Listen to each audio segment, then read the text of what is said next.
Zuhudnya orang yang sudah kenal Allah, wali Allah. Apa zuhudnya? Az-zuhdu anid dunya wal akhirah. Az-zuhdu anid dunya wal jannah wan nar.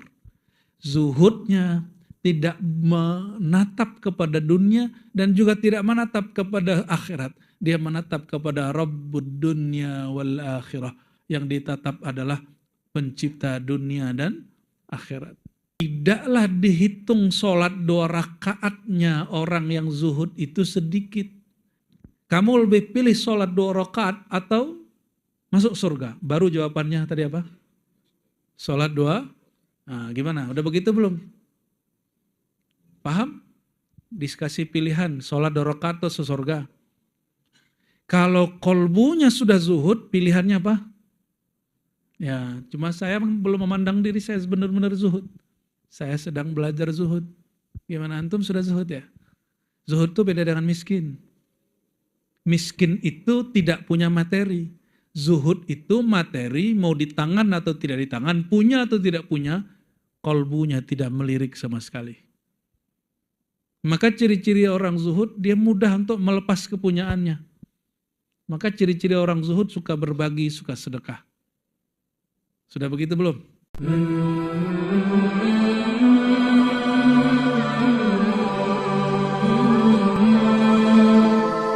Assalamualaikum warahmatullahi wabarakatuh. Waalaikumsalam warahmatullahi wabarakatuh.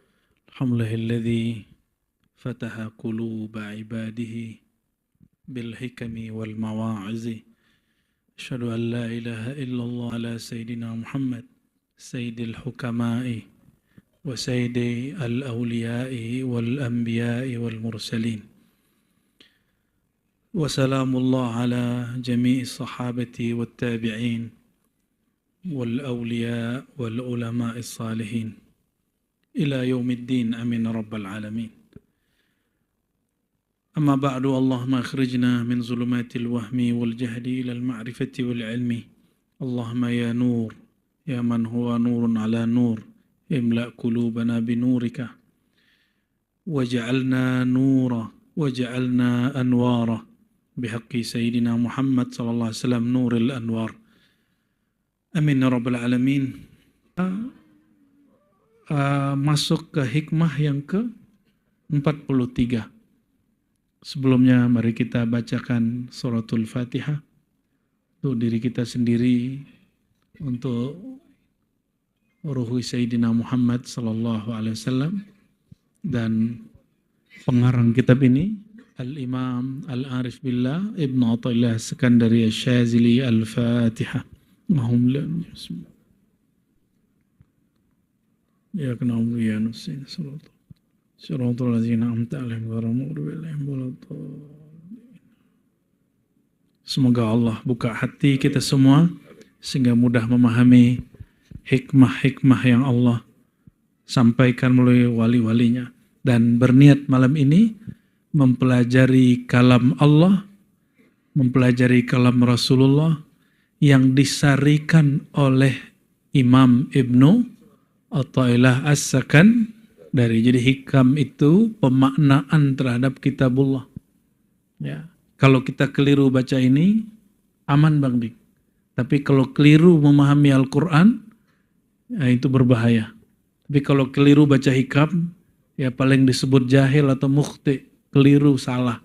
Tapi kalau coba-coba memaknai Quran dan tidak tepat, ini Nabi katakan falyatabawwa maq'aduhu minan nar, siap-siap tempatnya di neraka. Itu sebabnya kami lebih banyak mengambil dari kitab-kitab ulama, nggak langsung ke Al-Quran, karena khawatir kita nanti salah, berbicara dengan hawa nafsu, lalu bukan dijamin masuk surga, malah masuk neraka. Na'udzubillah summa na'udzubillah. Tafadhal. Dan bahwasannya kepada Tuhanmu lah muntaha, tempat terakhir, tujuan terakhir engkau melakukan perjalanan rohani. Maka berkalam Ibnu Athaillah Sekandari, la tarhal min kaunin ila kaunin. Jangan dalam pengalaman spiritual hanya mencari kesaktian. Ya, berwirid supaya dapat hikmah, supaya misalnya lagi ada proyek, supaya proyeknya tembus, terus baca Quran dengan ayat tertentu. Walaupun itu boleh, tapi orang ini sedang berjalan dari makhluk kepada makhluk. Atau misalnya, kenapa belajar tasawuf? Supaya saya bisa mendapatkan ketenangan. Tenang itu makhluk atau bukan? Tenang itu makhluk atau bukan? Makhluk arti makhluk apa? Ciptaan. Tenang itu dicipta Allah atau bukan? Dicipta Allah. Oleh karenanya, jika orang cari ketenangan, berarti dia hanya berpindah dari makhluk kepada makhluk. Apalagi, cari khusyuk. Khusyuk itu makhluk apa Allah? Maka orang yang mencari khusyuk, dia hanya berpindah dari makhluk kepada makhluk. Apalagi, saya cari cahaya. Cahaya apa dulu? Cahaya Allah apa cahaya? Cahaya apa? Ternyata yang dimaksud cahaya titik-titik yang ada di dalam cakra tubuh latifah itu nggak masuk, itu makhluk. Kita tidak cari itu, kita mencari yang lebih mulia dari semua cahaya, disebut nurun ala nur, cahaya yang bukan cahaya materi ataupun imateri. Allah itu tidak materi, juga nggak disebut immateri. Allah itu munazzah an kullim minhuma. Allah maha suci dari sebutan materi ataupun materi. Cukup katakan dialah yang zahir, dialah yang batin, dialah yang awal, dialah yang akhir. Itu cukup. Kenapa kita nggak sebut Allah itu immateri? Karena Allah mengatakan dirinya zahir. Dan immateri itu bisa jadi ruh, bisa jadi jiwa. Ruh dan jiwa bukan materi. Maka kalau kita katakan Allah bukanlah materi, tapi dia adalah immateri, orang ini akidah halus sunnahnya perlu diperbaiki lagi. Bukan disesatkan Bang Dik. Jangan berlaku seperti tukang cari kesalahan orang. Ya, kita ini kalau bisa ada kesalahan orang kita tutup. Saya heran kok ada ulama kerjaannya hanya mencari kesalahan orang. Ya, semoga nanti muncul ulama-ulama yang membimbing orang salah, bukan mencari orang salah lalu memfatwa-fatwakannya, bikin rusuh. Ya, namanya bikin. Dan yang paling repot, si ulamanya salah faham. Perkara rohani dia hukum dengan hukum akidah. Perkara rasa dia pandang dengan hukum-hukum zahir. Ini ulama su dan ulama jahil murakkab. Ulama yang dari dulu mereka memusuhi Imam Ghazali. Dari dulu mereka mengkafirkan Abul Hasan Syazili. Jadi imam-imam kita ahli tariqah, ahli tasawuf yang ahli sunnah, jadi kafirkan dari dulu. Siapa yang mengkafirkan? Mereka. Imam Al-Hakim At-Tirmizi yang sezaman dengan Bukhari, Muslim, Abu Daud, Tirmizi juga diusir dari kampungnya. Itu kemarin Buya Dr. Aldo yang engkau buat karena Allah, Allah kekalkan karyanya dan nama orangnya. Yang mengusir Imam Hakim Tirmizi nggak ada yang kenal hari ini. Orang yang terusir ini sampai hari ini kuburannya diziarahi. Dia wafat tahun 318 Hijriah. Sekarang sudah 1446 Hijriah dan dia masih diziarahi. Imam Bukhari. Imam Bukhari wafat tahun berapa? 256. Di mana? Disamarkan. Dia orang Bukhara, lari. Itu orang yang menyesatkan dia di Naisapur, namanya Imam Zuhli. Itu nggak diperhatikan hari ini. Hanya satu orang yang mengerti Imam Zuhli. Orang lebih kenal Imam Bukhari. Orang yang memfatwakan sesat kepada Imam Al-Bukhari. Jadi jangan dikira Bukhari nggak pernah difatwa sesat. Ya, kenapa? Si ulama-ulama ini lagi nunjukin ya dia ini pinter biar dipuji orang, dia ini hebat. ingin menjaga akidah umat. Nah ini hati-hati, slogan-slogan begini ini berbahaya. Yang berhak menjaga akidah umat itu bukan orang-orang kayak kita ini. Ya. Nah Bapak Ibu yang bukan Allah, Ibnu Athaillah menegur banyak ulama. Ternyata imam ini juga dianggap sesat di zamannya. Ada yang menyesatkan Ibnu Athaillah As-Sakan dari. Kenapa? Beliau ini disebut pemimpi. Kalau sekarang bahasa lainnya halu. Ulama halu gitu. Tahu halu?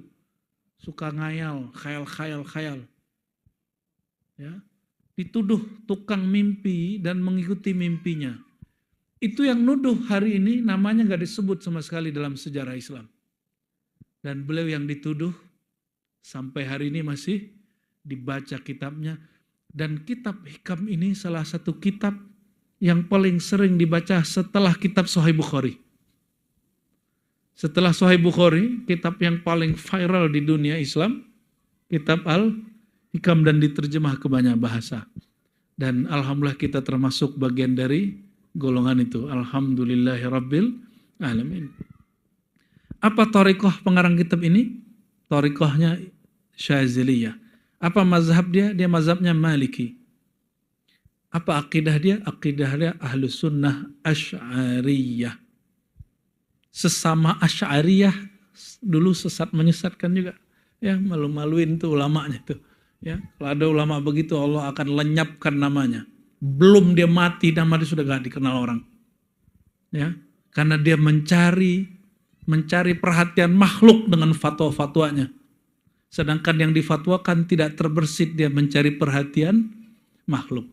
Maka mohon maaf nih anak-anak muda hari ini, buat Instagram untuk cari siapa? Follower. Buat TikTok supaya cari follower. Akhirnya ini menjadi penyakit kolbu. Kalau dia pakai baju ustadznya cari jamaah. Kalau videonya ditonton banyak oleh orang diseneng. Kalau ditonton sedikit nggak seneng. Nah ini ciri-ciri di kolbunya belum beres. Di kolbunya belum beres. Yang Allah angkat itu bukan kita Bang Dik. Allah itu hanya mengangkat kekasihnya Nabi Muhammad SAW. Dan ilmu tentang kekasihnya Nabi Muhammad SAW. Maka ilmu ini adakah ilmu itu di buku? Enggak. Buku itu hanya salinan ilmu. Ilmunya ada di kolbu para ulama.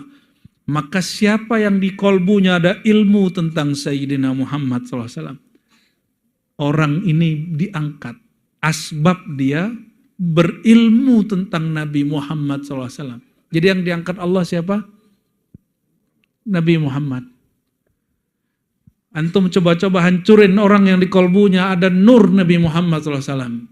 Coba aja hancurin. Coba aja fitnah. Nurnya tidak akan padam. Kenapa Allah mengatakan wal yuriduna liyutfi'u nurallah wallahu mutimmu nurih. Mereka menginginkan apa? Apa yang mereka inginkan? Memadamkan nur Allah. Nur Allah itu Nabi Muhammad SAW. Ilmu tentang Nabi Muhammad SAW. Sedangkan Allah menginginkan untuk menyempurnakan nurnya. Kira-kira kalau ada makhluk ingin memadamkan nurullah, Allah ingin menghidupkannya, menyalakannya. Siapa yang menang? Nah, Allah berkehendak, makhluk berkehendak, mana yang menang? Jadi makanya Nabi Muhammad SAW tidak ada terasa takut di hatinya. Sayyidina Muhammad SAW la khaufun alaih wala huwa yahzan. Ya. Nabi nggak pernah galau, nggak pernah takut. Karena di kolbunya ada nurullah. Dan Allah akan menyempurnakan nurnya. Jadi Bang Dik, nggak usah cari viral Bang Dik. Tapi kita viralkan nur Sayyidina Muhammad Sallallahu Alaihi Wasallam. Kenapa kitab-kitab maulid itu viral? Karena kitab maulid itu paling sering menyebut Nabi Muhammad Sallallahu Alaihi Wasallam. Yang namanya maulid Nabi Muhammad. Pasti dia menceritakan tentang Nabi Muhammad Sallallahu Alaihi Wasallam. Jangan lagi benar begini. kalau gitu supaya saya viral, saya viralkan Nabi Muhammad. Nah, itu salah lagi tuh. Innamal a'malu amal tergantung niat. Kalau niatnya tidak benar, dia dapat. Ya. Maka disebut di hadis tadi, ya, hadis pertama di Sahih Bukhari, faman kanat hijratuhu ilallah wa rasulih. Siapa yang hijrahnya, geraknya, dakwahnya untuk Allah sampai.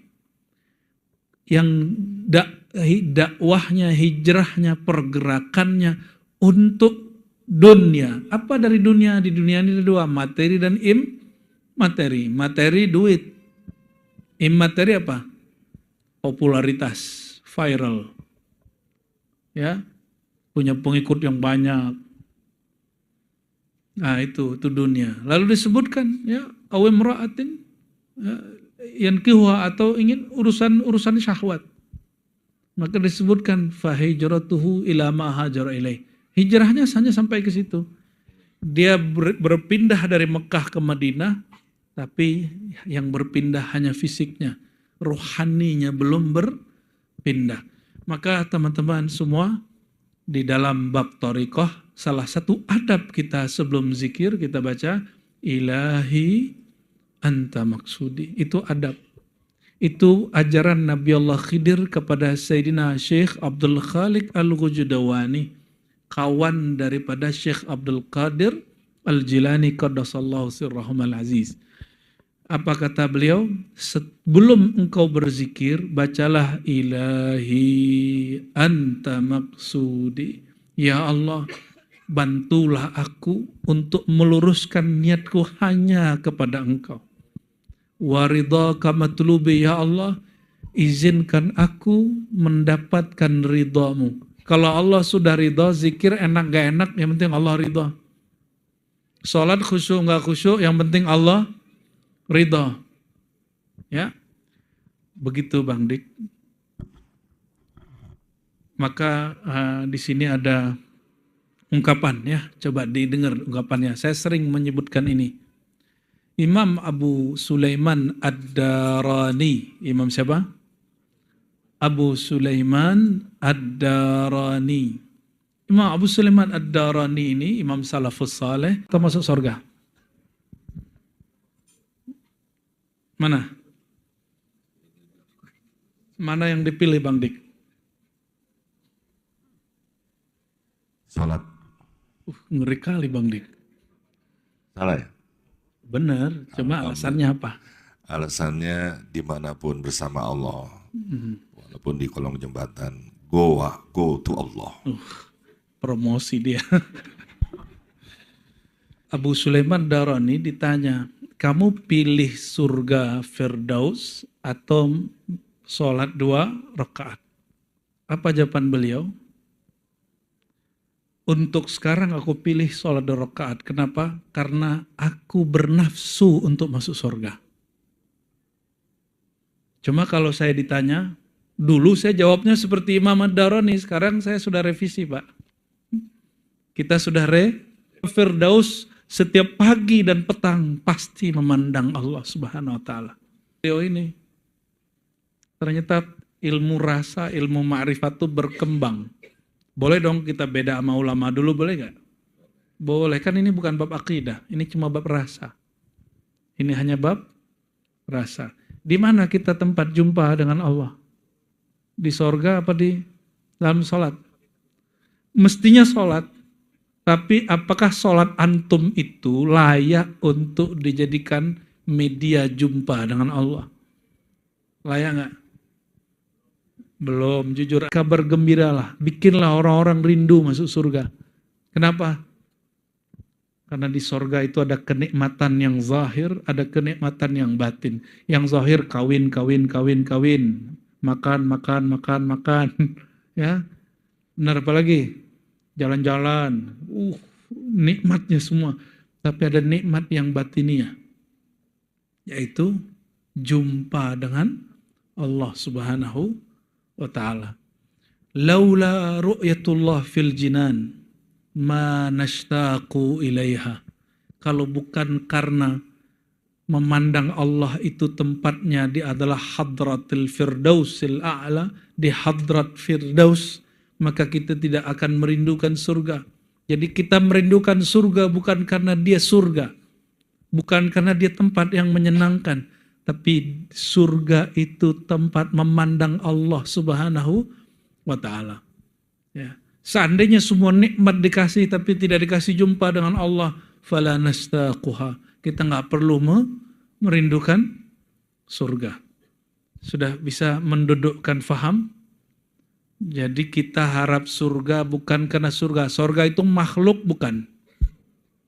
Surga itu curhat loh Bapak Ibu. Karena surga ini suka curhat. Curhat ya Rabb, kata ahli surga. Kata si ruh surga. Jadi surga itu punya ruhnya. Ruhul jannah. Apa kata surga? Ya Rabb, yang masuk ke dalamku du'afa, fuqara, masakin. Yang masuk ke dalamku ke orang-orang lemah, orang miskin, apa katanya? Kere. Melarat gitu. Kok orang-orang begitu? Ya siapa yang bicara? Ruhul jannah. Dijawab oleh Allah Ta'ala, ya ayatuhal jannah, duhai surga. Anti rahmati, engkau itu rahmatku. Biki arhamu man asya, denganmulah media aku menyayangi, memberi rahmat kepada orang yang aku kehendaki. Ya, begitu juga kepada neraka. Ya, neraka ini dia bangga dia, keren ya. Yang masuk ke neraka itu tahu nggak, raja-raja, pejabat-pejabat, ya. Dan yang paling ngeri, kiai-kiai, mursyid-mursyid masuk. Nauzubillah summa nauzubillah. Ya. Ngeri nggak? Ngeri. Para qurra, para pembaca Quran, pembaca kitab, masuk. Yang keren-keren itu masuk. Siapa aja tadi? Raja. Contoh raja paling keren siapa dulu? Fir'aun, Namrud. Siapa lagi? Jadi ente sembarangan kalau menyamakan pemimpin sekarang sama Namrud, itu kebangetan. Namrud itu pasti masuk neraka. Karena matinya sudah mati su'ul khatimah.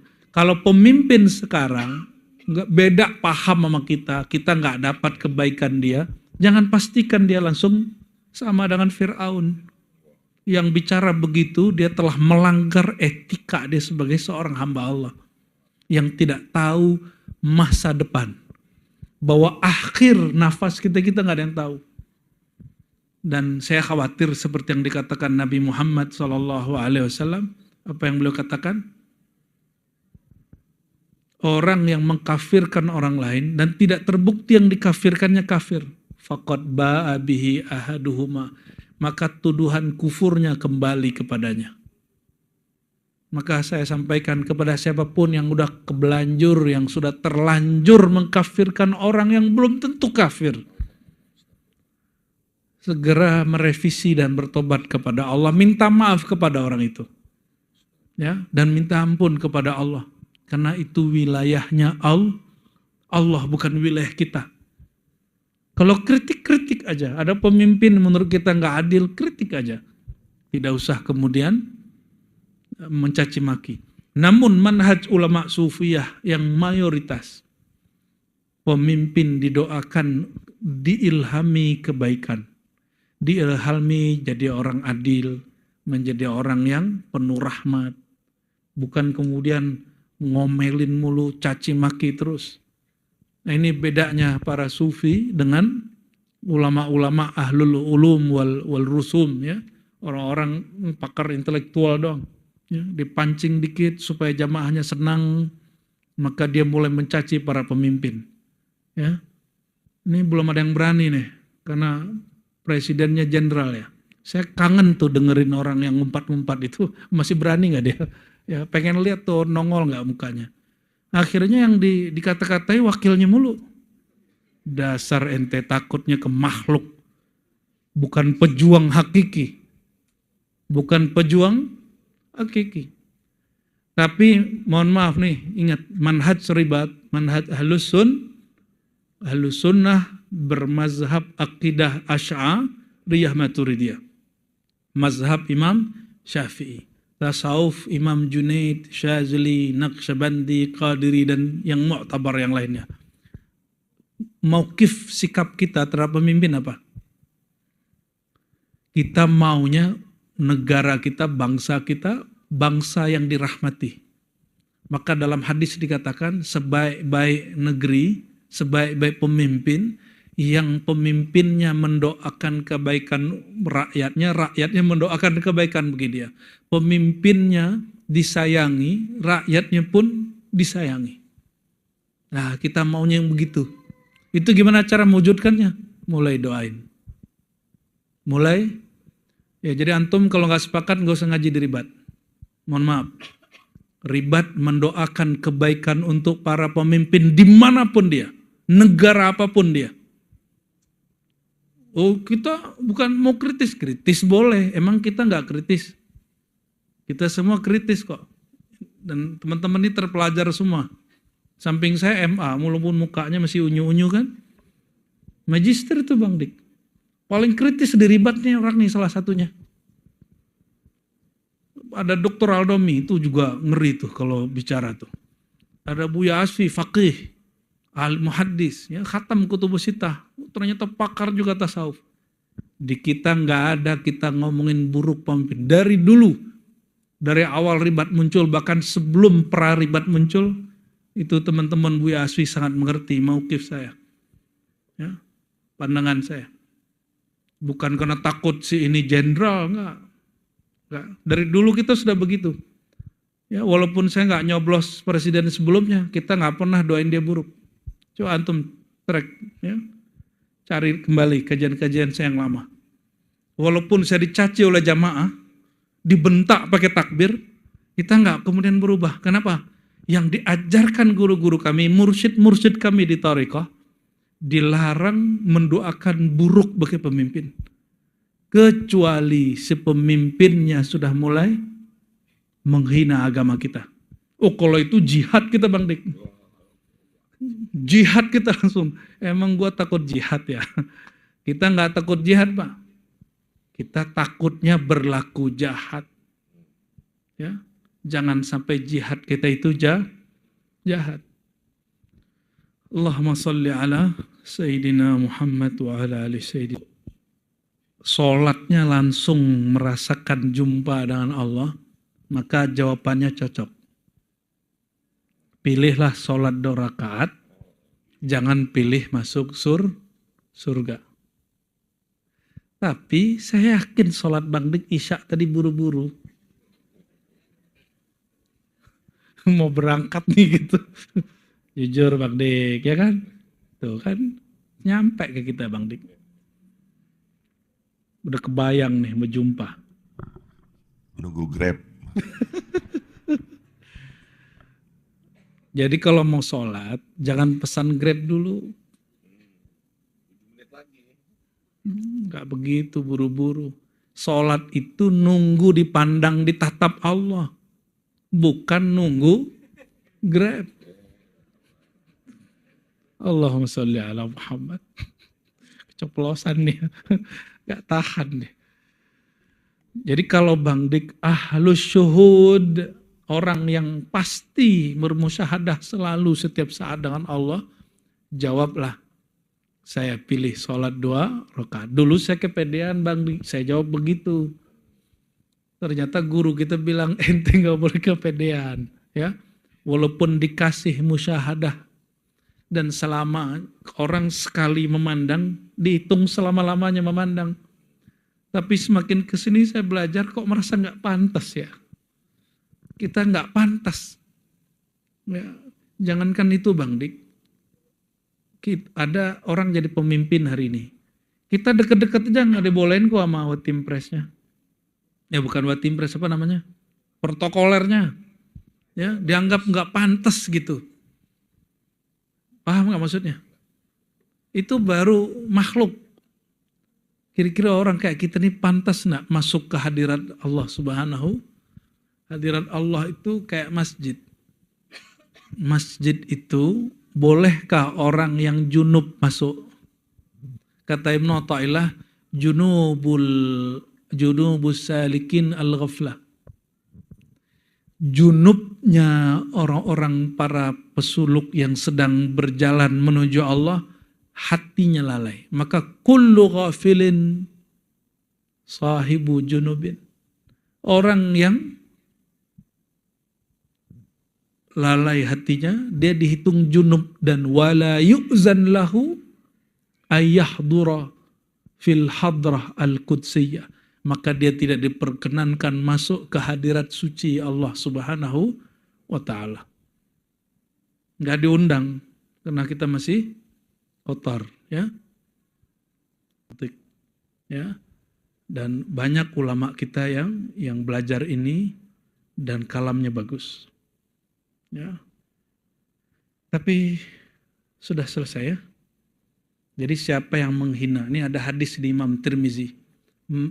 Ya, as-sultan zillullah wa man ahana sultan ahanahullah. Sultan itu, raja-raja itu bayang-bayangnya Allah. Bayang. Bang Dik punya bayang gak? Nah, siapa yang menghina sultan para pemimpin, Allah hina dia. Itu hadis Imam Tirmizi. Jadi kita nggak usah pakai kalam ulama. Kalau ente nggak mau ikut ulama sufi nggak apa-apa, ikut hadis Nabi Muhammad SAW. Siapa yang menghina para pemimpin, Allah hina dia. Hati-hati, ya. Jadi boleh kritis kepada pemimpin, tapi babnya bab nasihat, bukan bab melaknat dan mengumpat. Karena ciri-ciri munafik suka ngumpat, ya. Dan kita selalu berdoa untuk kebaikan negeri ini dan negeri-negeri muslim yang lainnya, ya. Amin rabbal alamin. Untuk mengenal Allah. Nah, ini bedakan, ya. Hal itu halul qulub, hal kolbunya. Kapan hal kolbu keluar dan nyata? Perhatiin orang kalau lagi kaget dan marah. Kalau kaget masih masuk riya kadang, tapi kalau lagi marah, perhatiin cara dia marah. Jika dalam marahnya masih terbit nur, maka orang-orang itu marahnya itu obat. Apa yang dimaksud marahnya nur? Dia marah malah bersih kolbu kita. Jadi marahnya guru-guru yang di kolbunya ada nur, ketika dia marah, maka nur itu akan melimpah dari mulutnya. Melimpah, membersihkan kita semua. Kalau badan kita, ini kaki kan pada kotor-kotor. Kita punya kerannya airnya kencang. Kita semprot kaki, arahin ke kaki, bersih nggak? Tapi kalau air kerannya netes-netes kecil, bersih nggak kakinya? Tapi jika dia sedang marah, air sedang kuat, maka kaki kita bersih. Jadi beruntunglah kalau antum masih dimarahi guru, masih ditanyain guru, si Anu hadir nggak? Ini si Anu gimana kabarnya?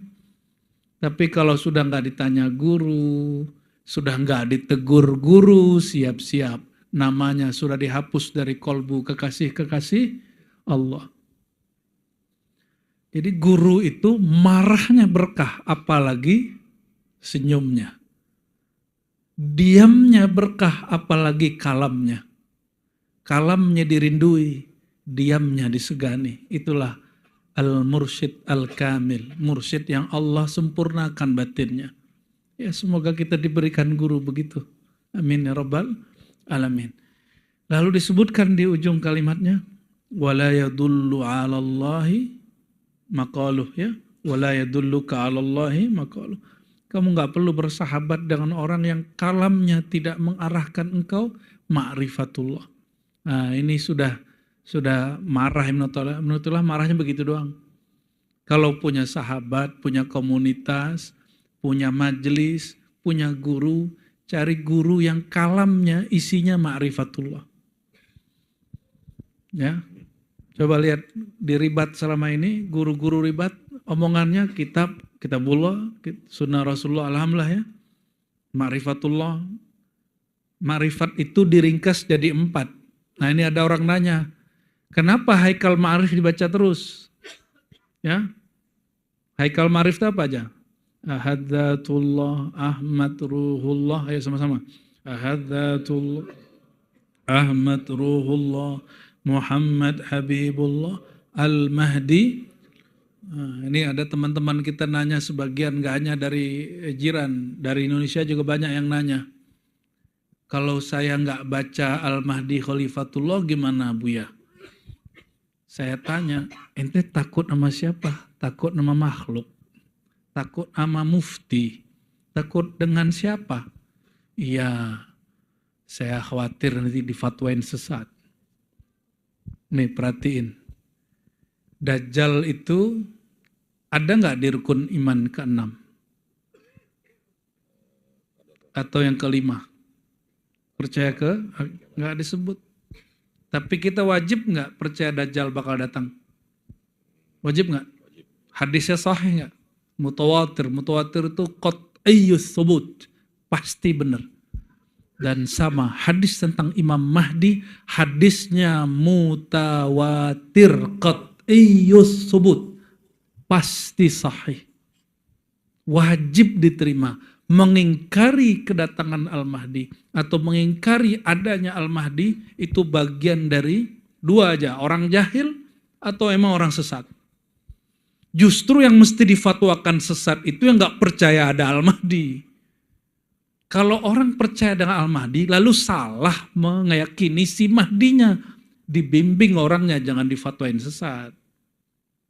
Ya, ini surat cinta untuk majelis ulama ini ya.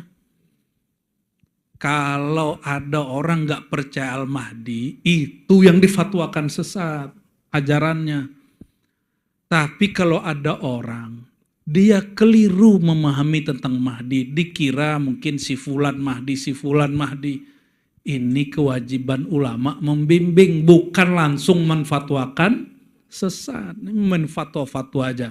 Ente nggak tahu ya, fatwa itu urusannya nanti dengan Allah Subhanahu wa taala. Menggampang-gampangkan fatwa, ya. Hati-hati. Karena akibatnya nanti akan ada orang tersakiti. Ada orang yang dihinakan asbab fatwa itu, hati-hati. Ya. Surat cinta Bang Dik, ya. Kalau ada orang salah, bimbinglah, jangan difatwakan. Ya. Bimbing dia supaya tidak keliru. Emang yang meneliti di kalangan ulama tentang kelompok sesat itu dia terjaga dari kesesatan? Belum tentu, ya. Dan antum tahu nggak, beberapa majelis ulama kesusupan kelompok ekstrim.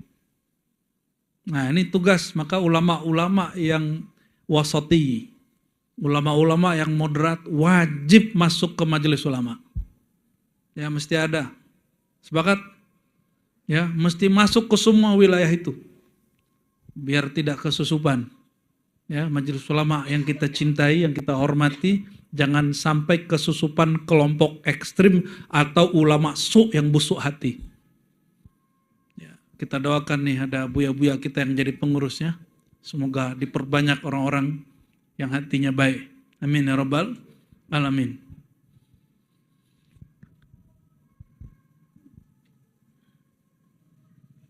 Jadi ada imam namanya Yusuf bin Husain Ar-Razi. Bukan Ar-Razi Hashim, bukan. Nama saya mau orang Arab diketawain Bang Dik. Harusnya Hashim Ar-Razi. Tapi bapak saya mendahulukan Ar-Razi dulu baru Hashim. Karena Hashim belakangan, NU katanya. Ar-Razi abad ke-7 Hijriah. Ya. Apa kata Imam Yusuf bin Husain Ar-Razi? Beliau ini hidup di abad ke-2 Hijriah. Jumpa dengan Imam Zunnun al-Masri atau al-Misri. Orang yang pertama yang berbicara ma'rifatullah, maqamat dan ahwal di Mesir. Alhamdulillah kami akhir tahun lalu pernah ziarah ke beliau. Beliau ditanya oleh muridnya ini yang namanya Yusuf bin Husain Ar-Razi. Gurunya namanya siapa tadi? Zunnun al-Masri. Apa kata si murid ini? Man ashabu ya sayyidi. Aku nanti bersahabat dengan siapa wahai Tuan Syekh? Apa jawaban beliau? Yang engkau perlu jadikan sahabat, man la taktumuhu syai'an ya'lamuhu Allahu minka. Coba terjemahin tuh dayat tuh. Man la, siapa yang tidak taktumuhu syai'an, yang kamu sembunyikan darinya sesuatu, ya'lamuhu Allahu minka, yang Allah tahu itu darimu. Maksudnya apa? Malla taktumuhu syai'an ya'lamuhu Allah minka. Bang Dik, semua baik buruk Bang Dik ini yang paling tahu Allah atau pasangan? Allah. Lalu Allah setelah tahu, Allah meninggalkan Bang Dik nggak? Punya sahabat? Sahabat kita tahu kita kalau lagi marah, marahnya jahat sekali. Atau kita kalau lagi tamak, tamaknya rakus sekali. Tapi sahabat kita ini tidak pernah meninggalkan kita, justru membimbing kita. Membersamai kita, ngingetin kita. Dan tidak menyebarkan aib kita kepada orang lain. Kalau ketemu orang begitu, dia sedang dapat tajalli sifat Allah subhanahu wa ta'ala yang bernama Sattar. Allah ini maha menutup atau ghafur. Ada ghafar, ada ghafur. Ghafar, Allah maha menutup aib yang zahir. Ghafur, Allah maha menutup aib yang batin. Buya, menurut Buya rahasia Allah menulis 4 kali namanya yang sama itu apa Buya? Ghafar, Ghafur, Afu, Atawaf. Waduh, itu 4 SKS Bang Dik. Kenapa dia menulis namanya Maha Pemaaf, Pengampun, memberi tobatan, memberi ampunan, sampai 4 tuh apa karena manusia kebangetan? Nanti kita akan buka di sini kajian tambahan. Ini kan baru sekali sebulan ya. Nanti akan dibuat 2 kali sebulan, mau nggak? Kajian rahasia atau ma'rifatul asma. Jadi ma'rifat itu kan dibagi tadi ya. Ma'rifat Ahad, Ahmad, Muhammad, Al-Mahdi. Ahad, Ahmad, Muhammad, Al-Mahdi. Ma'rifatul Ahad dibagi 4 juga. Asma, sifat, af'al, zat. Dari af'al dulu. Af'al, asma, sifat, zat. Ma'rifat Ahmad juga dibagi 4. Ma'rifatul Sayyidina Muhammad dibagi 4. Ma'rifatul Mahdi juga dibagi 4. Nah, kalau kata orang Banjar, saraba 4. Ya, serba 4 nanti dibagi 4. Dalam 4 nanti ada lagi bagian-bagiannya. Tapi nanti bukunya insya Allah di akhir tahun 2025. Insya, tolong di reminder Buya Dr. Aldomi ya. Ya, bulan Juni sudah di reminder tuh ya, biar kita kejar. Nah, itu nanti jadi panduan ngaji ma'rifat di ribat dan semua surau-surau ribat dimanapun. Ya. Dan asasnya tadi, akidahnya ahlus, fikihnya syafi'i, atau mazhab-mazhab yang mu'tabar. Ya, mazhab mu'tabar bagi kita nggak hanya 4 sebenarnya, tapi yang dipakai di kita hanya mazhab syafi'i. Ya, mazhab itu imam mazhab 80 lebih. Lalu yang dipelajari di beberapa kampus misalnya ada 9 mazhab. Ada Ja'fari, ada Ishaqi, ada Thawri, ada mazhab Abu Yusuf, ya. Banyak sekali mazhab. Ada mazhab Daud Zahiri, banyak sekali Bang Dik. Mazhab fikih itu. Namun yang bertahan, yang kita kembangkan di ribat ya, itu mazhab Imam Syafi'i. Nah, nanti akan ada majelis khusus kajian mazhab Syafi'i, nanti langsung dibimbing oleh Buya Zulasfi. Insya Allah. Nanti sesekali kita ngajar fikih juga. Insya Allah. Belum pernah kan lihat saya ngajar fikih? Ya, penasaran nggak? Bab toharoh gitu. Insya Allah. Ya, jadi masalah tadi itu Bang Dik, nanti kita jawab pas kajian Ma'rifatul Asma'il Husna. Jadi pilar pertama dalam Ma'rifat Ahadiyah. Mengenal nama-nama Allah. Ada 4 nama yang mirip. Itu yang 99 nama Allah kan banyak Bang Dik. Nanti memberi misalnya, ada Mu'ti, ada Razak, ya, ada Wahhab, ada Mannan, ada Hannan. Itu artinya hampir-hampir sama semua. Nanti ada bab khusus di situ. Ya semoga nanti jadi buku juga ya. Insya Allah, insya Allah. Ya. Kita bukunya bukan untuk disubmit atau untuk mendapatkan poin naik pangkat, enggak. Saya walaupun dosen tapi saya tidak nulis untuk poin-poin itu. Nulisnya ya semoga karena Allah Subhanahu wa Ta'ala. Mohon izin bertanya, Buya. Saya pernah mendengarkan atau menyimak beberapa YouTube tentang tausiah Buya, yaitu tentang ruh yang meninggal itu kembali ke rumah selama 7 ataupun bahkan 40 hari. Yang ingin saya tanyakan, ruh yang sudah meninggal itu yang setahu kami, ilmu yang kami dapat itu kembali ke Allah. Nah, kemudian yang kembali lagi selama 7 atau 40 hari ini ke rumah itu apa gitu menurutnya. Mohon maaf ini karena kami orang yang awam ya.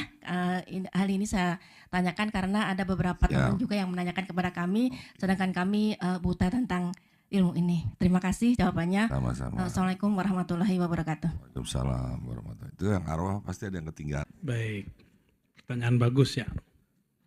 Jadi para arwah itu diizinkan Allah, bukan berarti dia jalan-jalan, bukan. Diizinkan Allah untuk melihat keluarganya, diizinkan Allah jumpa dengan orang yang perlu dia jumpa. Ntar tunggu dulu, ada yang bilang apa tadi? Kalau ruh sudah meninggal langsung ke Allah. Enak bener ente. Ya, emang langsung ke Allah? Enggak. Orang ruh masuk ke alam kubur, dihisap dulu, hisap pertama, lalu ditanya oleh Mungkar dan Nakir. Emang situ siapa? Langsung ke Allah. Maaf ya Bu ya, ini canda kita aja. Ruh kalau meninggal tidak langsung jumpa dengan Allah, tidak langsung jumpa dengan Nabi Muhammad SAW. Dia akan menghadapi pengadilan-pengadilan dan imigrasi-imigrasi alam barzakh. Gak langsung. Siapa yang ngajarin begitu? Ya, enak bener dia begitu. Pengen aja jadi murid dia. Ya, kalau emang dijamin begitu, gak usah pakai ilmu aneh-aneh. Ya, maka apabila seseorang meninggal, ya, kalau di hadis yang sahihnya, langkah terakhir baru datang pertanyaan Mungkar dan Nakir. Tapi antara langkah itu udah dimulai dihisap itu, tapi hisap kecil. Udah mulai dipersiapkan sehingga Mungkar Nakir tinggal ngasih pertanyaan 2. Siapa Tuhanmu? Dan yang kedua, siapa nabimu? Gak langsung ketemu Allah. Namanya alam barzakh. Barzakh itu alam pemisah antara dunia dan akhirat. Dia bukan dunia, dia bukan akhirat. Tapi ulama kita berdamai dan mengistilahkannya awal akhirat. Tapi itu kurang tepat. Akhirat bukan barzakh. Barzakh lain, akhirat lain. Ya, barzakh itu akhir dari dunia. Dan permulaan sebelum akhirat. Gitu ya, pra akhirat dia. Itu didapat dari beberapa riwayat yang kita temukan dari Imam Al-Qurtubi di kitab Tazkirah. Ya, saya nggak ngarang Bu, saya dapatnya dari Imam Al-Qurtubi kitab Tazkirah. Jadi ada riwayat begitu. Tapi riwayat ini bukan bab akidah, ini bab pengalaman rohani. Jadi dia bukan untuk dipercaya, Dia hanya untuk diiktibarkan. Dia hanya untuk diambil pelajarannya, bukan untuk diyakini. Bisa membedakan? Tasawuf itu wilayah rasa, wilayah pengalaman. Kalau akidah wilayah yakin. Beda nggak? Pengalaman tidak untuk percaya. Ada ulama, dia wali Allah, dia meninggal keluarganya, meninggal gurunya, meninggal muridnya, dan dijumpa. Datang ke rumah. Bukan datang pakai fisik, dia datang dengan rohani. Maka ada nanti keluarganya yang mimpi. Atau ada orang yang Allah berikan kasyaf rohani, dia menyaksikan secara rohani. Itu maksudnya. Diambil dari kisah itu. Jadi kasih tahu orang yang tanya, ini bukan bab akidah. Ini bab pengalaman ruhani.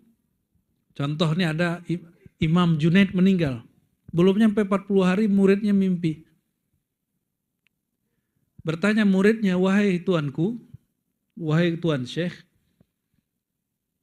selama engkau masuk ini beberapa hari ini, apa yang paling berat di alam kubur? Apa jawaban Imam Junaid? Wah semuanya gampang kecuali apa? Nyeleneh. Nah hati-hati, nyelenehnya sufi itu suka ngomong aneh-aneh. Ngomong-ngomong suatu makrifat yang jelimit, apa? Yang jelimet. Atau ngomong sesuatu yang nggak pantas dia omongin. Misalnya Bang Dik nih lagi mabuk makrifat terus ngomong, akulah Allah.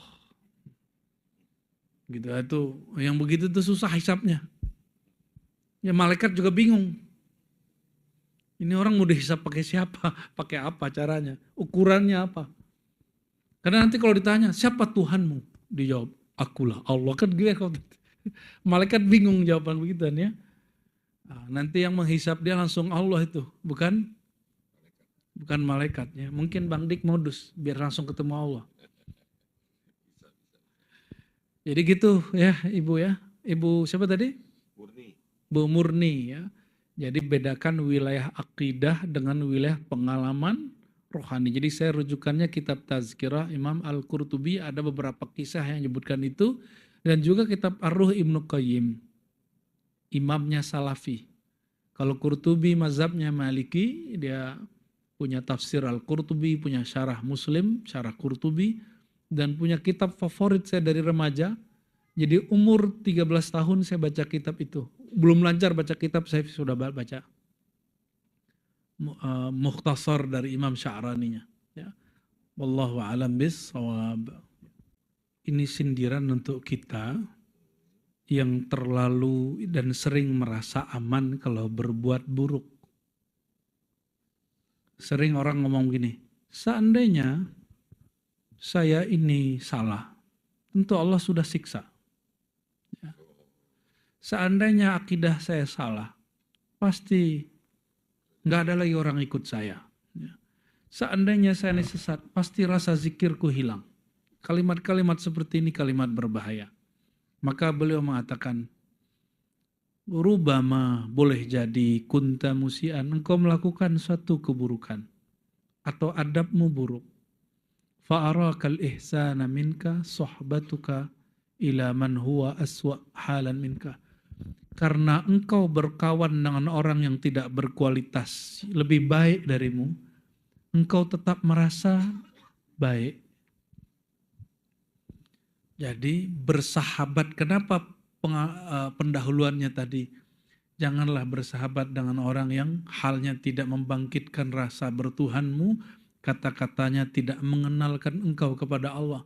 Masuk ke sini karena siapa tahu engkau ini bermajelis dengan orang yang sama-sama berhati busuk, suka nyari kesalahan orang. Maka nanti karena semua orang nyari kesalahan, dia tidak merasa kalau itu penyakit hati. Dia merasa ini pekerjaan peneliti. Ini pekerjaan ulama penjaga akidah. Ini pekerjaan mursyid-mursyid yang menjaga kolbu murid. Ini pekerjaan santri-santri bahsul masail. Padahal itu syaitan sedang menipu dia. Ini hati-hati. Basul masail aja. Jangan terjebak untuk menghina orang lain. Basul masail saja. Kalau kita melihat ada kebenaran pada orang, gak usah malu untuk mengakui kekalahan. Ini yang mohon maaf, sampaikan kepada guru-guru yang mengajarkan basul masail. Imam kita, Imam Syafi'i mengatakan apa? Aku kalau berdebat, melihat kebenaran pada orang lebih aku sukai daripada melihat kebenaran dari diriku. Ini insaf namanya. Jadi Imam Syafi'i itu senang kalau melihat orang lain itu benar. Jangan sampai anak-anak didik kita, pesantren-pesantren dididik mencari kelemahan fatwa musuh atau lawan pendapat, lalu senang. Ya, senang kalau lawan salah, begitu ya. Senang kalau orang yang beda faham sama kita salah. Itu tanda-tanda kolbu berhati busuk. Imam Syafi'i hatinya gak busuk. Maka beliau senang kalau musuhnya menampilkan kebenaran. Siapa tahu dia lagi salah, musuhnya lagi benar. Kan kebenaran milik Allah, bukan milik salah satunya. Maka sahabat-sahabatku yang makan Allah, kenapa perlu berkawan bermajelis? Supaya kita tidak merasa terbaik. Ya, ini hati-hati ya. Pengalaman batin itu di ribat tuh standarnya. Ini ke teman-teman yang mungkin baru dapat waktu sekali atau 2 kali, 3 kali sebulan. Berarti belum interaksi kuat dengan teman-teman ribat yang hari Selasa, hari Jumat, belum lagi Jati Kramat, belum lagi ke Matraman. Itu orang-orang yang sudah bolak-balik ini pengalaman batiniah itu sudah sangat standar. Teman-teman yang merasakan itu coba tanya mereka dan mereka tidak merasa dirinya sesuatu dengan pengalaman batinnya. Nah coba, maka kalau orang tidak bermajelis, baru mimpi dikit takjub dengan diri. Lama-lama mendakwa diri jadi wali. Enggak puas mendakwa diri jadi Imam Mahdi. Nah, dan itu sudah banyak. Maka kita sering sampaikan, saya sudah dapat kiriman Imam Mahdi lebih dari 10 imam suratnya. Kan kita bingung Pak, mana yang Imam Mahdi? Ya. Apa yang surat pertama, apa surat terakhir? Ya. Apa kata mereka? Ar-Razi, yang kamu tunggu-tunggu itu aku. Wah, GR bener dia. Ya, kita sampaikan salam lah ke imam-imam Mahdi itu. Mungkin nanti perlu dibuat reuni ya. Reuni imam-imam Mahdi. Allahumma sholli ala sayyidina Muhammad. Nah, kalau begini jangan sampai kemudian membuat kita hadir. Ini kenapa mulai banyak? Saya kemudian bertafakur, jangan-jangan kalau sekarang kita kan jijik dengarnya. Kita ketawain, kita olok-olok. Nanti ketika Al-Mahdi yang asli muncul, hati-hati, jangan mengolok. Gimana caranya? Itu masalahnya. Dilatihnya dari sekarang. Jangan bersahabat dengan orang yang halnya tidak membangkitkan rohani kita kepada Allah. Kalamnya tidak berisi ma'rifatullah. Ya. Tapi insya Allah, ini ada sebuah riwayat Bang Dik. Ada riwayat di hadis, ruh itu berbaris berkumpul-kumpul. Lalu penjelasannya apa? Oleh Imam Al-Kalabazi dalam Bahrul Fawaid beliau menyebutkan satu riwayat. Jika ada di satu tempat, di semua orang di situ mukmin, satu munafik, pasti nanti si munafik ini akan didatangi orang munafik yang lain menemani dia. Kenapa? Ruh itu mesti berkumpul. Atau sebaliknya, di suatu tempat ada orang munafik 100, nggak ada orang-orang mukmin kecuali satu. Pasti nanti yang mukmin ini akan didatangi oleh mukmin yang lain walaupun dia cuma satu orang, nanti minimal dia berdua. Maksudnya apa? Adakah jaminan buat Bapak Ibu ini, saudara-saudariku, kita ini orang beriman atau kita ini sebenarnya ada munafik? Ada nggak jaminannya? Siapa yang benar-benar beriman? Coba angkat tangan. Disebut munafik juga takut kan? Gak ada yang ngangkat tangan Bang Dik. Karena kita ini gak tahu, kita ini benarkah iman kita diterima oleh Allah? Karena Imam Bukhari menyebut kalam Sayyidina Al-Hasan Al-Basri, orang yang sok beriman itu munafik. Sok beriman itu ciri-ciri sok beriman apa? Suka mengkafir-kafirkan orang, hati-hati. Ya. Lalu menganggap dirinya paling benar. Nah, ini mulai banyak nih. Baru isunya isu A, isu B, dia merasa paling benar. Orang beda faham dengan dia, beda perjuangan dengan dia, sudah dianggap salah. Nah, Bapak Ibu yang bukan Allah, sahabat-sahabat semua, jadi kenapa orang itu tidak move on dari keburukan dirinya? Karena orang sekitarnya sama buruknya dengan dia. Jadi mulailah bersahabat, cari orang yang menurut kita baik. Ya. Dan jangan merasa diri kita meninggalkan orang buruk, jangan ngomong gitu. Nah, jangan seperti ada, mohon maaf nih, ada artis hijrah, tadi musisi, terus ditanya orang, saya kaget jawaban dia. Kenapa Anda meninggalkan teman-teman lama Anda? Jawaban dia apa? Atau semakna pertanyaannya. Oh, kalau saya masih berkumpul dengan mereka, nanti keburukan mereka akan merusakku. Kalau aku ke kafe, mendengarkan musik, itu sebulan baru hilang tuh ya, efeknya. Ternyata dia menganggap orang lain itulah yang merusak dia, alat musik itulah yang merusak dia. Ini perhatikan, di kitab Hadaikul Haqa'iq, Imam Syamsuddin Ar-Razi ngingatin, jangan engkau berkhalwat dengan berkhalwatnya orang-orang atau berhijrahnya hijrah orang-orang fasik munafik. Apa hijrah fasik munafik?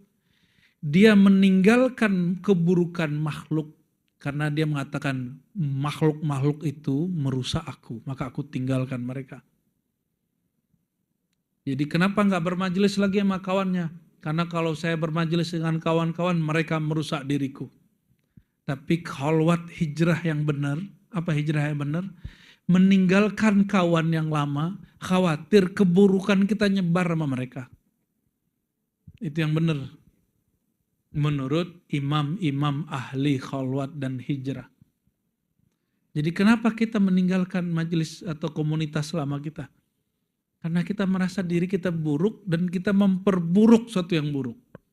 Ya, jadi jangan merasa kemudian, wah saya nggak mau lagi balik yang lama. Ntar kalau saya balik ke lama lagi, mereka merusak diriku. Oh berarti ente sudah kena mainan syaitan. Ya itu disebut ghururus ikhtirarus syaitan. Ya nauzubillah summa nauzubillah. Diksi-diksi kalimat. Kalau kita mau belajar zikir, belajar ma'rifat, guru ngaji, ahli kitab, ngajarin fikih, itu ngomongnya gini, udah gak usah ngaji hikam, gak usah belajar torikot ente, banyakin sholat aja, banyakin ibadah aja. Ini kalimat, mohon maaf, ya kalau ada kiai begini jangan tersinggung. Mana yang lebih afdal, ibadah zahir atau batin? Ibadah zahir badan atau ibadah kolbu? Kolbu. Ibadah kolbu ma'rifatullah. Belajar hikam ini belajar ma'rifat.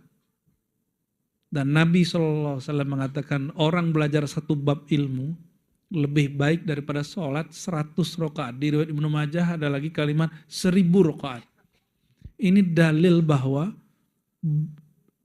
aktivitas ma'rifat, belajar ma'rifatullah itu juga ibadah, bahkan ibadah yang lebih tinggi daripada ibadah zahir. Ya. Jadi jangan pandang rendah orang yang belajar ma'rifat. Gitu. Itu yang pertama. Maka berkalamlah Imam Athaillah As-Sakandari, ma qalla amalun. Amalan yang terlihat kuantitasnya sedikit, tapi baraza min qalbin zahid ma qalla. Tapi itu tumbuh dari kolbu yang zuhud. Kolbu yang di dalam kolbunya dia tidak memandang kecuali Allah. Zuhud ini ada 3 tingkat. Zuhud awam. Zuhud meninggalkan materi, meninggalkan dunia karena takut terganggu oleh dunia. Zuhud salik. Zuhud salik ini apa? Dia meninggalkan dunia, harap akhirat. Kalau zuhud yang ketiga ini zuhudul arifin, zuhudul arifin, zuhudnya orang yang sudah kenal Allah, wali Allah. Apa zuhudnya? Az-zuhdu anid dunya wal akhirah. Az-zuhdu anid dunya wal jannah wal nar. Zuhudnya tidak menatap kepada dunia dan juga tidak menatap kepada akhirat. Dia menatap kepada Rabbud dunya wal akhirah. Yang ditatap adalah pencipta dunia dan akhirat. Gimana? Paham di situ? Nah, ini yang disebut kalimatnya. Tidaklah dihitung sholat 2 rakaatnya orang yang zuhud itu sedikit. Jadi kalau Bang Dik zuhud, Bang Dik ditanya, kamu lebih pilih sholat 2 rakaat atau masuk surga? Baru jawabannya tadi apa? Sholat 2. Nah, gimana? Udah begitu belum? Paham? Diskusi pilihan sholat 2 rakaat atau surga. Kalau kolbunya sudah zuhud, pilihannya apa? Ya, cuma saya belum memandang diri saya benar-benar zuhud. Saya sedang belajar zuhud. Gimana antum sudah zuhud ya? Zuhud itu beda dengan miskin. Miskin itu tidak punya materi. Zuhud itu materi, mau di tangan atau tidak di tangan, punya atau tidak punya, kolbunya tidak melirik sama sekali. Maka ciri-ciri orang zuhud, dia mudah untuk melepas kepunyaannya. Maka ciri-ciri orang zuhud suka berbagi, suka sedekah. Sudah begitu belum? Ya? Belajar zuhud. Malam ini mulai belajar zuhud, ketemu orang susah, kita bagi. Ya? Ketemu ada orang yang butuh, kita bantu. Itu Bang Dik ya. Dan yang kedua, kalimat beliau apa? Wala kathura amalun baraza min qalbin raghib. Walaupun kuantitasnya banyak, tapi kolbunya tidak zuhud. Kolbunya cinta dunia. Kolbunya kepikiran duit, khataman Quran, kebayang amplop, ceramah, kebayang honor. Niatnya begitu. Maka orang ini walaupun ngisi daurah sehari semalam, itu nggak lebih baik daripada orang-orang yang dia cuma sholat 2 rakaat tadi. Mending dia sholat 2 rakaat. Tapi kolbunya zuhud.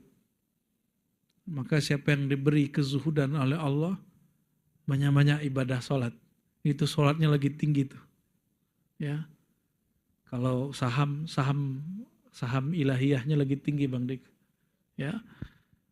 Ya, semoga Allah jadikan kolbu kita kolbu yang zuhud, bukan kolbu yang raghib fid dunia, yang cinta dunia. Amin ya rabbal alamin. Wallahu a'lam bishawab. Bagaimana cara supaya hati kita tetap terang, terhubung dengan Allah dan Rasulullah SAW? Saya udah ngasih pertanyaan mungkin puluhan kali. Apakah Allah pernah jauh? Allah selalu dekat. Lalu yang merasa jauh siapa? Hamba. Kenapa hamba merasa jauh? Karena Bukan katro Bang Dik. Karena dirinya terhijab. Hijab itu ada 2. Hijab nur, cahaya, ilmu, taat, ibadah. Yang kedua, hijab zulumat, hijab gelap. Maksiat, kejahilan, syahwat. Ya. Ini perhatikan. Baik orang berilmu atau taat, ataupun orang yang jahil dan maksiat, dua-duanya terhijab. Kalau orang berilmu merasa dirinya alim, dia terhijab. Kalau orang taat, dia merasa suci dan taatnya, merasa lebih tinggi derajatnya daripada orang tidak taat, maka dia terhijab. Atau yang kedua, orang jahil lalu suka ingkar. Udahlah jahil, Kalau kita jahil tidak mengerti ilmu, jangan ingkar bertanya baik-baik. Oh maaf saya tidak mengerti. Maksudnya seperti apa? Gitu ya. Dan yang kedua apa? Kalau tidak jahil, maksiat. Orang maksiat. Apa hijab dia? Dia kalau bermaksiat, lalu membuat dia putus asa kepada Allah. Maka ini menjadi hijab. Betapa banyak orang yang jahil ingin bertanya. Banyak juga orang alim sombong. Dan sebaliknya banyak juga orang yang maksiat, tapi dia kemudian merasa hina di hadapan Allah. Sebaliknya tidak sedikit orang yang taat-taatnya baru seberapa, tapi sudah merasa menjadi ahlullah. Maksud kami menyebut ini apa? Ini dua-duanya hijab. Nih contoh nih, ini Angku Muda Dayat ini kan sudah MA. Terus dihina orang, nggak dianggap orang, tersinggung nggak dia?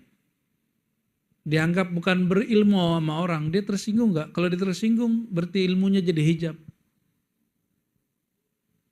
Ya, ada orang dapat gelar kemursidan, tapi nggak dikasih tempat spesial oleh jamaah atau ketika bertamu nggak disapa orang. Terus dia tersinggung, aku nggak dihargai sebagai mursyid. Ya salam. Apalagi sudah pakai songkok begitu kan, pakai baju begini, ya. Pakai rida begini, selendang, sorbannya apalagi sorban buatannya Datu Dodo itu, ngeri itu. Pakai jubah, pakai sarung, pakai tongkat, pakai tasbih, terus nggak disapa orang, nggak dihargai orang, nggak dianggap mursyid. Ya salam. Emang kemursidan jubah besar, serban tebel, nggak ada urusan. Kemursidan itu urusan kemakrifatan, urusan kemampuan skill batin, bukan penampilan zahir. Kita nih takjub sama orang yang bajunya bagus, bajunya kayaknya keren, itu kalau dia belum ngomong, kalau dia udah ngomong ketahuan aslinya. Ya. Oleh karena itu, karena Allah itu tidak pernah jauh. Terus kenapa merasa jauh? Allah dekat kepada orang taat dengan apanya? Ridhonya. Allah dekat kepada orang yang maksiat dengan ampunannya. Pilih. Allah dekat kepada orang alim, Allah ridho.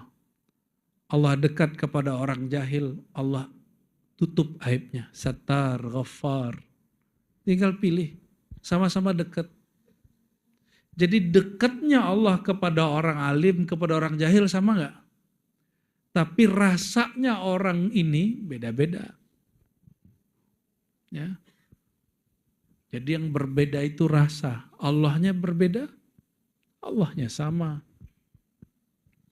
Kalau saya zikir Bang Dik, nih Bang Dik zikir nih 70.000 la ilaha illallah, itu Allah semakin dekat. Bang Dik semakin dekat ke Allah enggak? Jawab dong, kenceng dong. Harusnya gimana? Nular nih. Kalau Bang Dik zikir la ilaha illallah, harusnya gimana? Harusnya dekat karena emang saya ingin mendekat dengan menyebut namanya. Oh berarti sebelum baca Allah itu jauh? Ah ini dia nih, kan salah kan? Nah, lu sih. Nah, kecil nih suaranya, tadi gua gak ngomong gitu. Dia dekat, sedekat-dekatnya. Sebelum ada kata dekat, udah dekat. Apalagi sebelum Bang Dik zikir. Berarti Allah itu sebelum kita zikir, sebelum kita bertorikot, sebelum antum dapat gelar-gelar aneh-aneh itu, sebelum ditalkin, sebelum dibaiat, sebelum khalwat, sebelum suluk, sebelum haji, sebelum umrah. Sebelum kita sholat, Allah itu dekatnya sama dengan sesudahnya. Karena dia nggak pernah jauh. Ayatnya jelas. Ya. Wa nahnu aqrabu ilaihi min hablil warid. Ya. Wa idza sa'alaka ibadi anni fa inni qarib. Aku dekat. Tapi rasa kedekatannya qaribun, dekat kepada orang yang muhsinin, orang yang sudah masuk derajat ihsan. Ihsan itu apa? Allah beri rasa dia memandang Allah. Memandang apa? Yang paling pendek, memandang perbuatannya, sehingga ridho dengan takdir. Yang kedua, memandang namanya, sehingga tenang di dalam kolbu. Yang ketiga, memandang sifatnya, sehingga bertambah ma'rifatnya. Yang keempat, memandang kepada nur zatnya. Gak sanggup kita mandang zat. Yang sanggup kita pandang cuma nur zatnya. Disitulah ruh kita baru menjadi kembali kepada asalnya. Inna lillahi wa inna ilaihi raji'un. Kira-kira gitu Bang Dik. Paham memandang dirinya. Bisa. Ngeri kali. Ngaji. Nah, tadi tuh ada hubungannya dengan, pantesan kita ditanya, aku bersaksi. Jadi kalau orang belum bisa melihat Allah, belum ihsan dia. Ngeri kali. Luar biasa, tepuk tangannya ikhlas, wey. Insya Allah, ini ngaji kayak stres gini nih. Aduh ya Allah. Tuh Buya kalau nerangin tuh aku runut satu-satu Buya. Iya. Kadang-kadang kelempar-lempar. Ya, ada yang mirip dengan kalimat pertanyaan yang tadi Bang Dik, yang sebelumnya. Pilih sorga atau sholat 2 rakaat. Nah, tapi ini dalam redaksi yang berbeda, diriwayatkan dari sahabat Ibnu Mas'ud. Apa kata Ibnu Mas'ud? Raka'atani, 2 rakaat min zahidin alimin, dari orang yang di kolbunya gak ada ketertarikan kepada selain Allah, dia hanya tertarik untuk memandang Allah. Khairun min ibadatil muta'abbidina al-mujtahidina ila akhir dahri abadan sarmada. Itu lebih afdol daripada ibadah orang yang ahli ibadah, ahli mujahadah, orang soleh sesoleh-solehnya dari awal dunia sampai akhir. Dia ibadah lebih baik sholat 2 rakaat dari orang yang zuhud, yang alim kepada Allah, yang kenal kepada Allah. Zuhud yang mana yang dimaksud? Zuhud ada 3 tingkat. Zuhud dari materi, zuhud dari dunia, zuhud yang kedua, zuhud dari akhirat, yang ketiga, zuhud dari dunia dan akhirat. Artinya meninggalkan ketertarikan kepada selain Allah, apakah itu dunia termasuk akhirat. Kalau zuhud orang-orang awam, dia hanya zuhud dari materi, tapi dia masih berharap pahala, masih berharap dapat fasilitas surgawi. Ya, tapi kalau zuhud yang mutlak, zuhudnya wali-wali Allah, dia belajar untuk tidak tertarik kepada dunia dan akhirat. Ya, maka di Quran ini dibagi-bagi beberapa tingkatan itu. Baik. Gimana? Cukup? Yang dua lagi. Bisakah gangguan-gangguan mental itu bisa diperbaiki dengan tasawuf? Bisa banget. Tapi tasawuf itu ada 3 macam, 3 kurikulum. Pertama, coba dengerin kurikulum tasawuf. Pertama, pembersihan detok terhadap sifat-sifat negatif. Atau membersihkan diri, menyembuhkan jiwa dari penyakit-penyakit kejiwaan. Gelisah, stres, panik, narsis, pospor sindrom. Hati-hati itu kalau orang nggak belajar tasawuf, bipolar masuk semua itu. Ya, suuzon, suka berprasangka sama orang. Ya, ujub ini turunannya nanti apa? Ujub ini kan memandang diri menarik. Nah itu nanti kalau dia sudah nggak jabat lagi, atau udah nggak jadi artis lagi, atau udah nggak masyhur lagi, merasanya masih keren, merasanya masih bos, ngebosi. Ya, namanya post power syndrome. Jadi sindrom merasa masih powerful padahal dia sudah nggak begitu. Itu kalau dia nggak belajar tasawuf yang level 1 nggak beres. Jadi harus belajar yang pertama. Dan belajar pertama ada yang sifatnya teoritis, ada praktis. Teoritis dipelajari dulu. Apa asbab dia? Contoh tadi power syndrome. Merasa dirinya powerful padahal sudah tidak. Apa yang menyebabkan dia begitu? Nanti dia diagnosa. Gurunya diagnosa. Lalu dikasih obatnya. Obatnya semuanya diobati dengan istighfar, mandi tobat. Lalu baru dihajar, dihancurkan dengan zikir la ilaha. Itu nggak semua bisa ya. Hanya kolbu guru yang rohaninya nyambung dengan rohani Rasulullah SAW. Walaupun antum sudah dikasih tahu nih caranya, nggak bisa langsung. Cobain aja. Ya. Kita nyimak nih cara bikin obat di YouTube. Langsung bisa buat nggak? Coba aja buat, ya. Nanti akan disebut ilegal. Bisa berperkara dengan orang yang punya otoritas untuk menangkap itu, ya. Nah, hati-hati. Jadi jangan kemudian buat malpraktek. Nah, ini banyak nih orang belum dapat izin dari gurunya untuk mentalkin, sudah mentalkin. Nggak dapat izin dari gurunya mimpin suluk, udah mimpin suluk. Kalau izinnya apa, buat itu. Izinnya mimpin zikir, mimpin zikir. Izinnya baru talkin, talkin aja, jangan mimpin suluk. Ya, izinnya guru kita apa, itu yang kita pakai. Ya, ini hati-hati, nanti banyak akan muncul orang-orang yang memalsukan ijazah gurunya karena ingin terlihat keren di depan muridnya. Nah, ini hati-hati nih teman-teman semua. Nah, sudah banyak. Murid Abah Anom cerita kepada saya, waktu beliau hidup ada 9 muridnya, wakil talqin, yang mendakwa dirinya sebagai mursyid. Itu waktu Abah Anom masih hidup. Ya, saya jumpa juga salah satu mursyid Tarekat Naqsyabandiyah Khalidiyah di Sumatera Barat.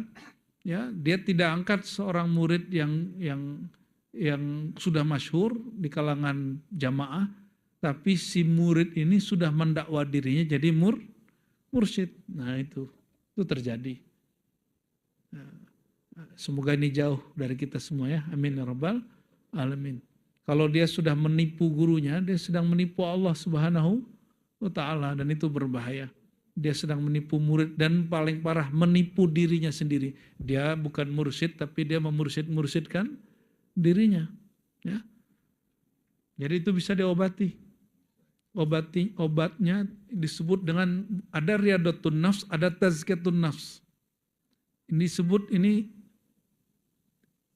tazkiyatun nafs, pembersihan jiwa. Nah, secara teoritis dicari diagnosa, lalu diobati dengan talqin, taubat, zikir. Tapi secara praktis, ini bagian ulama malamatiyah, wali malamatiyah. Wali malamatiyah itu yang tidak menyimpan kebusukan hati, tapi tidak pernah menampilkan kebaikan hati. Wali-wali seperti ini, duduk bersama dia sesaat saja, itu dapat merontokkan, membersihkan kotoran-kotoran jiwa. Orang-orang alim yang merasa so alim, itu kalau mau duduk sejenak dengan wali malamatiyah, dia nanti akan dihina-hina sama orang itu. Kalau dia merasa dirinya tidak terhina dan tersinggung, berarti orang ini tidak bisa diperbaiki. Tapi jika orang ini kemudian sadar, oh iya ya benar juga kata orang aneh ini, saya ini dikata orang alim padahal hatinya busuk. Kata orang alim padahal hatinya sombong. Ya. Nah, dibimbingnya melalui kata-kata. Itu yang dilakukan oleh Qutb Alban kepada Salahuddin Al-Ayyubi. Salahuddin Al-Ayyubi itu dikata-katai oleh Qutb Alban, wali malamatiyah di zaman Syekh Abdul Qadir Al-Jilani, murid beliau bahkan. Jadi murid Syekh Abdul Qadir ini ada wali sufi, ada wali majzub, ada wali malamatiyah. Dan aneh, ada orang nukil pembagian saya, tapi dia kemudian contohnya dia nggak sepakat, terus malah nganggap saya salah. Ya nggak apa-apa sih, cuma ente sudah nyuri ilmu orang, terus menyerang orang itu. Itu namanya tidak tahu diri ya. Tidak tahu diri. Ya, kalau ingin nggak sepakat dengan pandangan kita, carilah pembagian yang lain, buat definisi yang lain. Jangan kemudian pakai definisi kita, pakai pembagian kita, tapi dia kemudian nggak sepakat. Ya.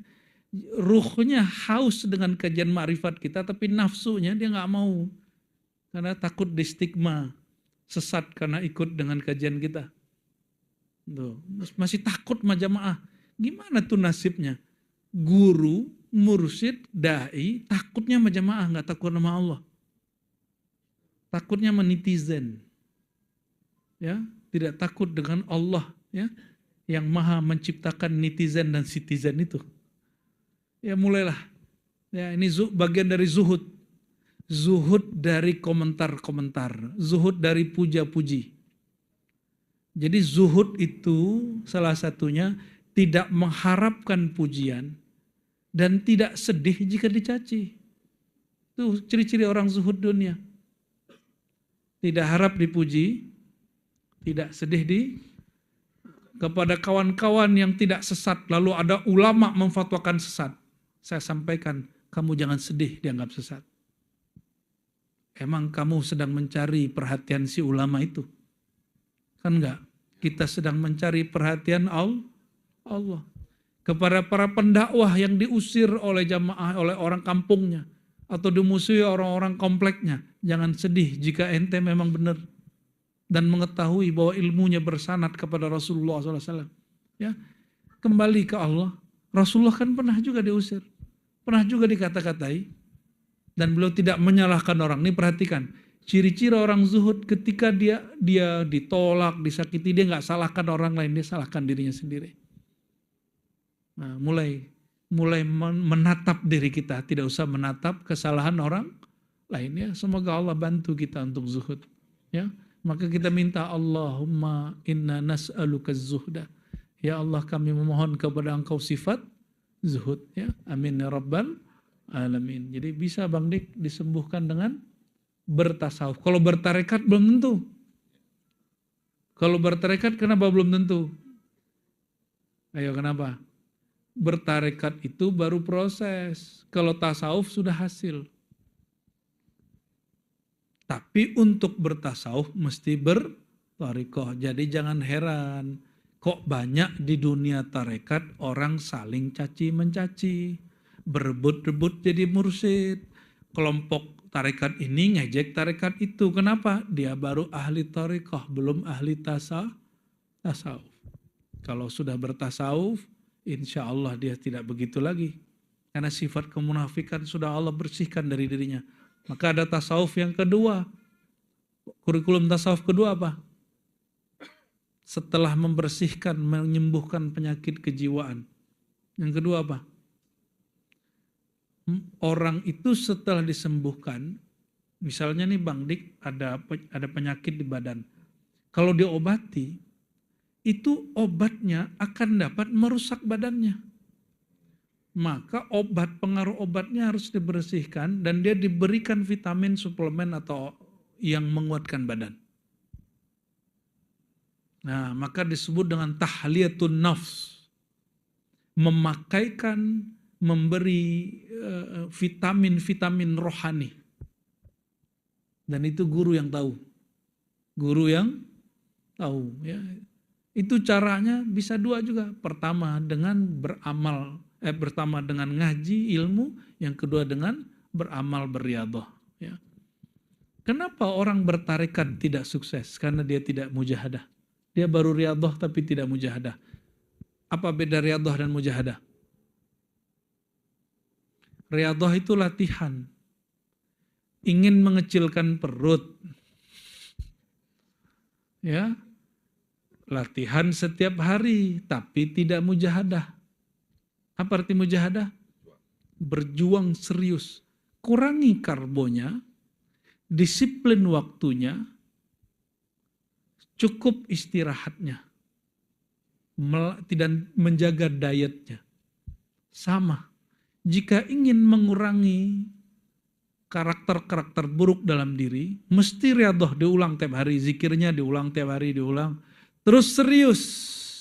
Serius itu gimana? Jaga pantangannya.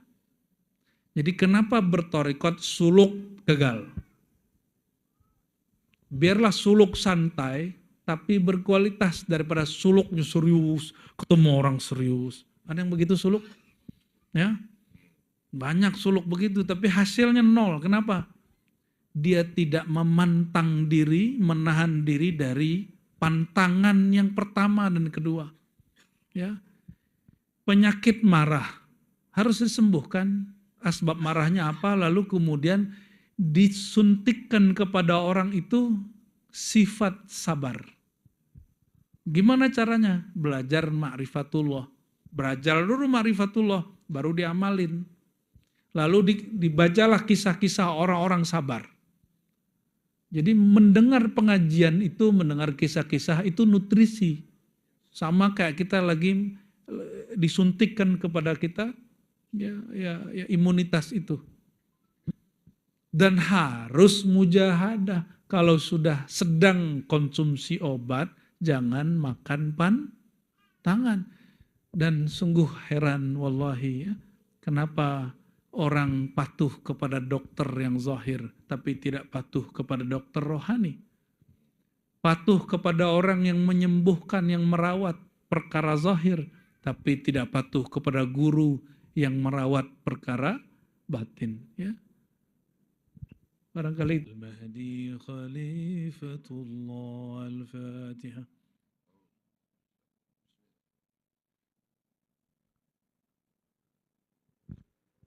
Na'udzu billahi minasyaitonir rajim. Bismillahirrahmanirrahim. Alhamdulillahirabbil alamin. Wassalatu wassalamu ala sayyidil mursalin wa ala alihi wa ashabihi ajma'in.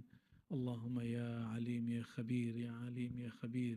Ya Allah yang maha mengetahui aib kami, yang maha mengetahui dosa-dosa kami, yang maha mengetahui gelapnya hati kami, yang maha mengetahui buruknya masa lalu kami. Namun Engkau ya Allah masih tetap memberi anugerah untuk kami. Faghfir lana dzunubana. Ampunilah masa lalu kami, ampunilah semua dosa-dosa kami, tutuplah semua aib kami di hadapan Engkau ya Allah. Jangan pandang lagi kami ada maksiat ya Allah. Jangan pandang lagi di kalbu kami ada penyakit-penyakit kalbu ya Allah. Allahumma tahhir qulubana amma siwak. Ya Allah izinkan malam ini. Ya Allah izinkan malam ini.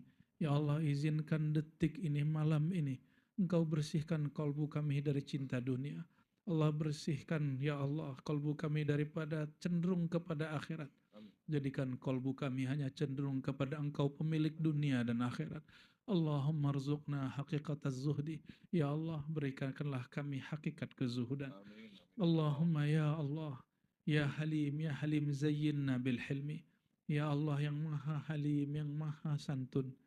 Mohon ya Allah sifat santunmu Engkau limpahkan kepada kami yang berhati keras, yang berakhlak tidak baik ini, sehingga kami pulang keluar dari majelis ini, kami lebih santun dari biasanya, akhlak kami lebih baik dari biasanya, kalbu kami lebih lembut dari biasanya.